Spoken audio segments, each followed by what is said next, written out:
The movie begins with Shelby, a former drug addict, who confronts a dealer, ultimately taking his life. He's dead. I'm so sorry, Shelby.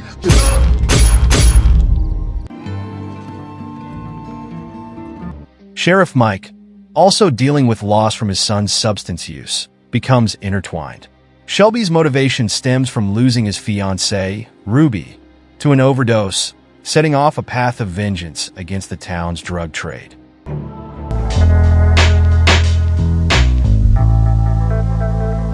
He had promised Ruby a better life, planning to replace her plastic ring with a diamond. Ruby, surprisingly, had wanted to break free from drugs after Shelby's proposal, wishing for a clean life together.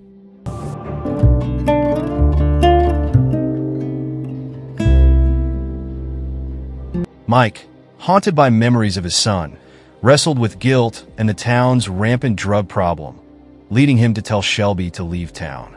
However, Ruby struggled more than Shelby in staying clean, battling the physical and mental torment of withdrawal. Despite this, she found solace in Shelby's arms, whose co-worker warned him of the town's overdose epidemic, urging him to leave. Unlike him, she fought to stay sober, needing a gentle push to reclaim her old self. Delving into the struggles of addiction, resilience, and the difficult path to recovery for both of them.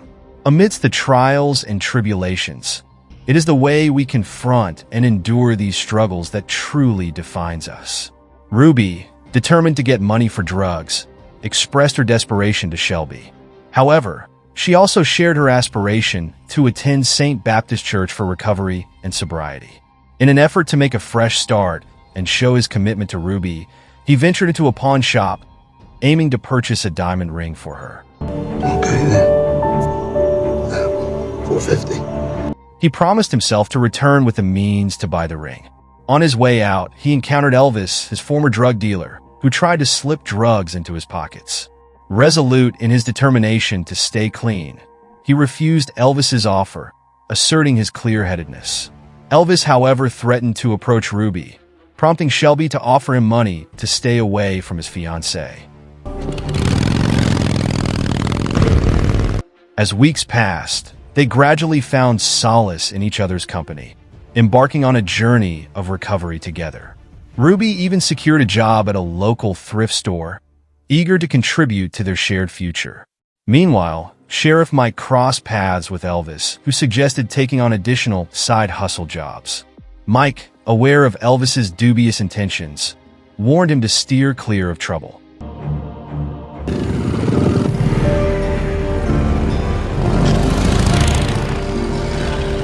The couple's relationship continued to strengthen, culminating in a visit to Ruby's sister to celebrate her son Connor's 9th birthday. Well, what a haul! So you?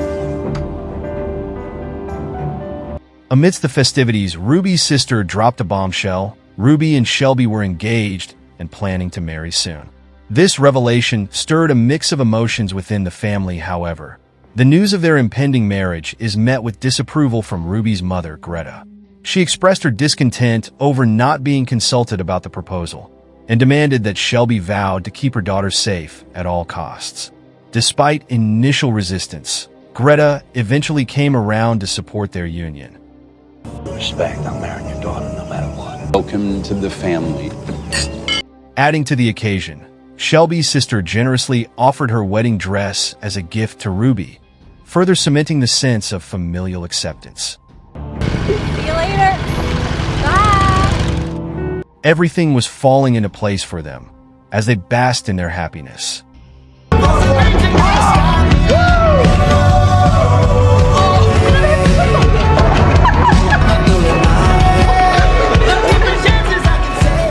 In a significant step towards her own spiritual renewal, Ruby confided in Shelby that she had spoken to Pastor Paul about undergoing baptism again, signaling her commitment to a fresh start and a life free from the clutches of addiction.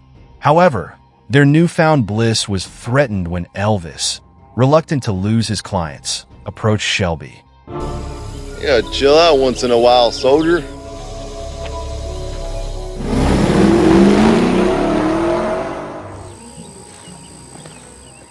Despite Shelby's insistence to stay away, Elvis's deceitful tactics came to light when he falsely accused Shelby of drug use to Ruby and left her with drugs solely driven by profit.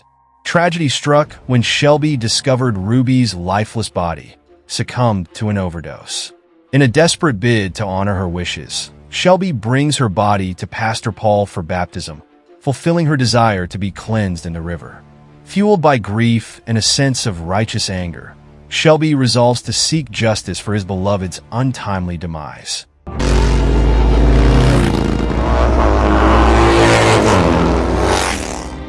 Sheriff Mike, who shared a personal connection with both of them, understands the depth of Shelby's pain and his determination to avenge her death. Recognizing that he will stop at nothing to bring those responsible to justice, Mike braces himself for the inevitable confrontation. Well, talk, that's all. You got a boss.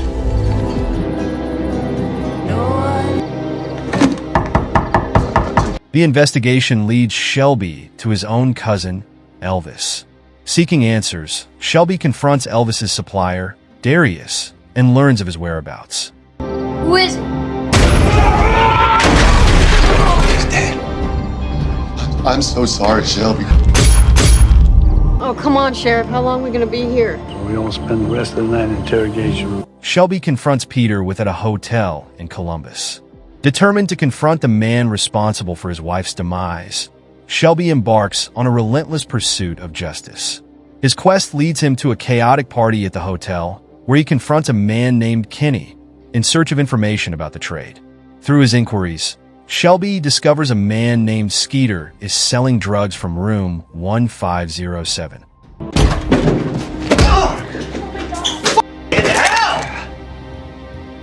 As Shelby storms into room 1507, posing as Kenny, he confronts Skeeter and reveals to Darius that he's responsible for Elvis's demise, warning Darius of a similar fate if he doesn't comply with his demands. Despite Darius's initial attempts to placate the situation with a $10,000 offer, he is forced to reveal Coyote's whereabouts under the threat of a gun. Darius divulges Coyote resides in a sprawling house in Quinton County. Exiting the hotel room, Shelby finds himself pursued by Sheriff Mike, who arrives at the scene of the confrontation. Learning from Skeeter that Shelby has extracted Coyote's location, Mike realizes the gravity of the situation and races to Quinton County, determined to assist Shelby before his thirst for vengeance spirals out of control. Seeing echoes of his own son in Shelby's justice, Mike is driven by a desire to prevent another tragic loss. Arriving at Coyote's stronghold, Shelby is met with a fortified compound and armed guards. Witnessing Coyote's brutality firsthand as he ruthlessly dispatches a man, he realizes the magnitude of the challenge ahead. Cornering several guards, he employs grenades to create a diversion, allowing him to infiltrate the compound undetected. Meanwhile, Mike speeds towards Quinton County, aware of the need to support Shelby against overwhelming odds. As the gunfight erupts at the compound, Shelby finds himself face to face with Coyote.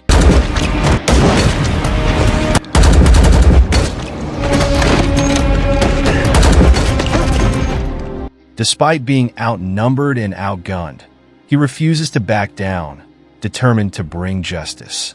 In a tense standoff, Shelby manages to gain the upper hand, overpowering Coyote and ending the reign of terror. As the dust settles and the echoes of gunfire fade, Sheriff Mike arrives, relieved to find him alive and victorious. Though the battle may be won, the scars of loss and the weight of their actions weigh heavily on both men, contemplating the cost of their pursuit of justice. C's phone of Coyote uncovers a shocking revelation. The mastermind behind the entire drug operation sits atop the hierarchy. Mike pleads with Shelby to let go of his thirst for vengeance, imploring him to understand that killing Coyote or any other individual will not bring Ruby back. Promising to bring the true perpetrators to justice through lawful means, Mike seeks to steer him away from the path of further bloodshed. However, Their confrontation is interrupted when one of Coyote's men launches a sudden attack. In the chaos that ensues, Coyote is fatally shot by Mike, the moment bittersweet. Meanwhile, Shelby follows the trail of the clandestine organization responsible for orchestrating the same syringe he had found beside Ruby's lifeless body. The final fatal act of justice is carried out as Shelby ends Peter's life. Haunted by the ghosts of his past and the weight of his actions, Shelby walks into the river. Seeking redemption and closure, he undergoes baptism, a symbolic gesture of cleansing and rebirth.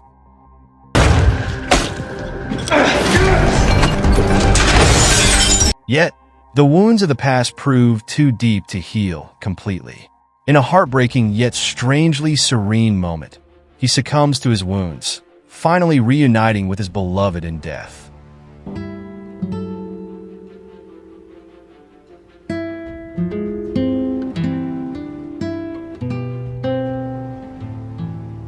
The waters of the river bear witness to the end of a tumultuous journey, leaving us with the haunting echoes of his journey.